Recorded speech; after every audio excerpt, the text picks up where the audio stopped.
Hey everybody, my name is Justin Simmonds and I'm the high school coordinator at the Cedar Falls campus here at Prairie Lakes Church, and I'm excited to start this new series called Around the Family Table. And it's only fitting for us to have this conversation around a kitchen table, because when you see images of a kitchen table, what do you think of? We may picture a kitchen table with the whole family gathered around eating a home-cooked meal and laughing together, but is that ever really our reality? Well, maybe it is for you, and if it is, I'm thrilled for you. But for most of us, the stereotypical family we see on TV looks nothing like our own. In fact, a study by the Pew Research Center showed that in 2014, only 46% of families consisted of two parents in their first marriage living with their children. Now, sometimes our families look different because our parents are no longer together. We may have a few step siblings, or maybe one of our parents is completely out of the picture. And for some, the family we live in isn't even biologically related to us at all. But regardless of who makes up your family, we too often find brokenness within those relationships.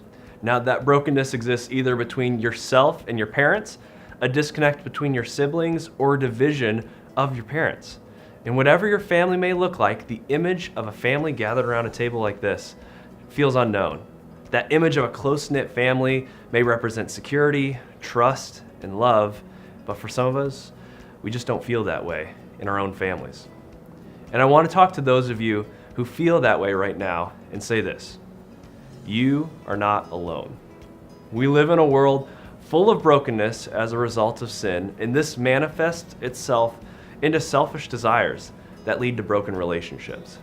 This is not what God intended a family to look like.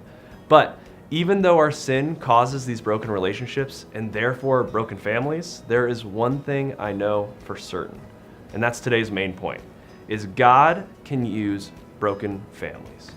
God uses them all the time, and sometimes He uses the whole family, and often He uses individuals in those families.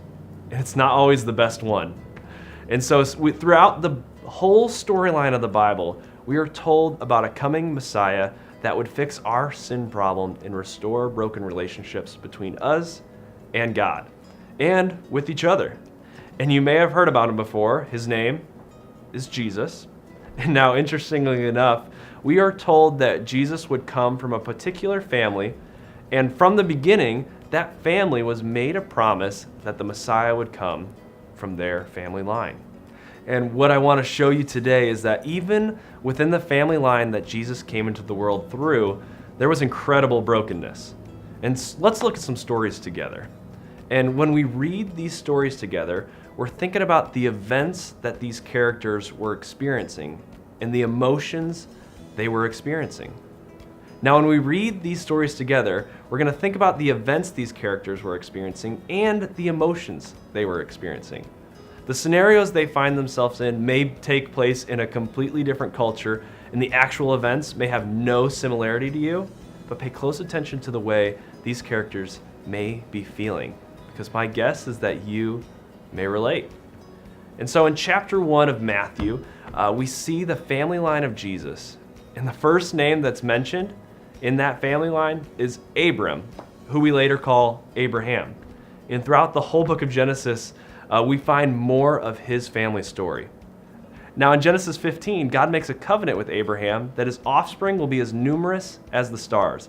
This covenant actually foreshadows the coming of Jesus into the world. And this promise would have been incredibly difficult to believe because Abraham and his wife Sarah were both incredibly old at this time. So we're going to pick up the story right after God makes that promise. So we're going to pick it up in Genesis chapter 16, verse 1. And I want you to remember, this is the first chapter after that covenant, and it's the start of what turns out to be a pretty dysfunctional family. So Genesis 16, verse 1. Now Sarah, Abram's wife, had borne him no children, but she had an Egyptian slave named Hagar. So she said to Abram, "The Lord has kept me from having children. Go, sleep with my slave, and perhaps I can build a family through her." Abram agreed to what Sarah said. So after Abram had been living in Canaan 10 years, Sarah, his wife, took her Egyptian slave Hagar and gave her to her husband to be his wife. He slept with Hagar, and she conceived. When she knew she was pregnant, she began to despise her mistress. Then Sarah went to Abram and said, "You are responsible for the wrong I am suffering. I put my slave in your arms, and now that she knows she is pregnant, she despises me. May the Lord judge between you and me." "Your slave is in your hands," Abram said. "Do with her whatever you think best." And Sarah mistreated Hagar, so she fled from her. Now we see a lot of emotions playing out in these short verses. We see the shame that comes from Sarah as she suggests that her husband start a family with another woman. We see the extreme hatred that then comes from this other woman, Hagar, for the position Sarah still holds in the family as Abram's wife. And then we see the jealousy, resentment, and blaming that then comes from Sarah after Abraham does exactly what she says he should do just a few verses sooner. And we read the start of this family and we know this cannot be a healthy way to start. In fact, this very decision leads to a very dysfunctional blended family dynamic. This boy, Ishmael, born through Sarah's slave, eventually gets exiled out of the family with his mother, and once Sarah gives birth to her own son, Isaac. Now, for a moment, imagine putting yourself in the place of one of those two sons. If you're Ishmael, you're born into a family where you really don't belong, surrounded by a hostile environment of jealousy, anger, and shame. And then imagine being Isaac, born into this family and hearing stories about a stepbrother that used to be around but was sent away when you were born and came onto the scene. Do you think there would have been any guilt and uneasiness with that? Then put yourself in the place of Abram. As a father, he would have had to still felt some uneasiness about sending his son off. He had to send his own son away. That could not have been easy. These complicated family dynamics really don't seem like the ideal start to the son of God's family. Let's pause our story right there. Do you feel any of those same emotions in your own family? These emotions like shame, jealousy, guilt, and resentment, these emotions tend to drag us down and keep us in a cycle of unhealthy relationships. Now, maybe some of us have never had the opportunity to be honest about the way that we feel. And as we continue throughout the series, I just want to give you permission to be honest with yourself. And if an emotion or feeling is mentioned that resonates deep down within you, jot it down in your notebook and reflect on it with God and maybe even with your small group. So back in our story, let's fast forward just a few generations and we arrive to the story of Jacob, also called Israel, Abraham's grandson. And to set the scene just a bit, Jacob had 12 sons, one of which was Joseph, his youngest son. And so let's all turn to Genesis 37:3 to see how we're introduced to this family. The passage says this: "Now Israel loved Joseph more than any of his other sons, because he had been born to him in his old age. And he made an ornate robe for him. When his brothers saw that their father loved him more than any of them, they hated him and could not speak a kind word to him." Now, some of you may be able to relate to this scenario just a little bit more, even if you don't have 12 other brothers. You may feel like your family has a favorite sibling, and you are not that child. And if you can relate to any of the older brothers, you feel anger and jealousy towards your brother. These brothers actually followed through with their threats as well, because later on in this chapter, they actually beat their brother, leave him in an old well, and sell him into slavery. Now, I hope you aren't able to relate to that part of the story, but their anger was serious. These siblings obviously did not have the best relationships with each other, and as their relationships were fueled with anger, jealousy, and bitterness, evil ensued. And let's not forget about Jacob as well. He's clearly has a favorite child, which is something that a perfect parent would never do. And as a reminder, this is the family God chose to bring his son Jesus into the world many generations later. Now, I could continue down the family line and find countless stories showing dysfunctional families. But I want us to stop here and consider our main point for today's message. What I want you to know is that God can use broken relationships and broken families. It should be clear that all throughout the Bible, we can see that most family units were far from perfect.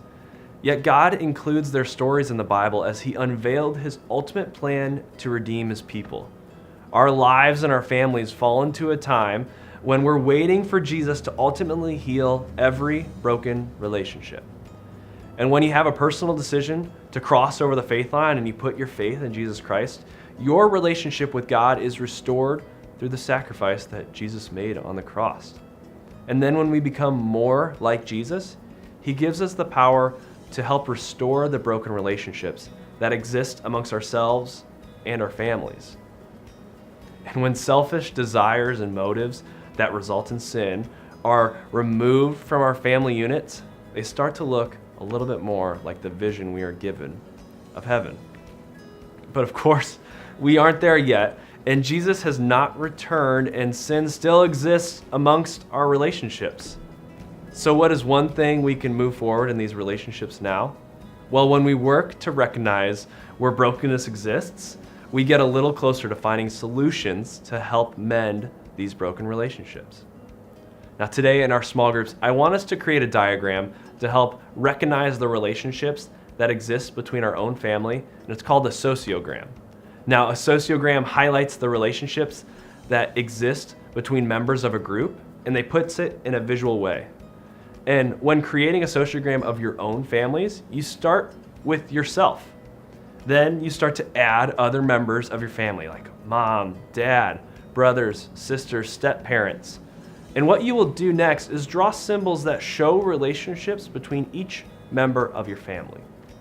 And once you've created this image, you can start to describe what you see and how that may affect the relationships in your own family. Now, these diagrams can be used in any community we find ourselves in, like a sports team or a school club or even your own small group. But the goal is to help visualize these relationships amongst your group to find healthy and destructive patterns. Now, I will let your small group leader walk you through this exercise today and provide you with further instruction. But before we go, just remember that God uses broken relationships and families each and every day. So you are not alone. Through the work of Jesus Christ, broken relationships can be made new in this life and in the rest of eternity. This week, I want you to explore the brokenness, and next week, we will look at a few ways we can respond to this. Hey, I hope you guys have a great week, and we'll see you next time.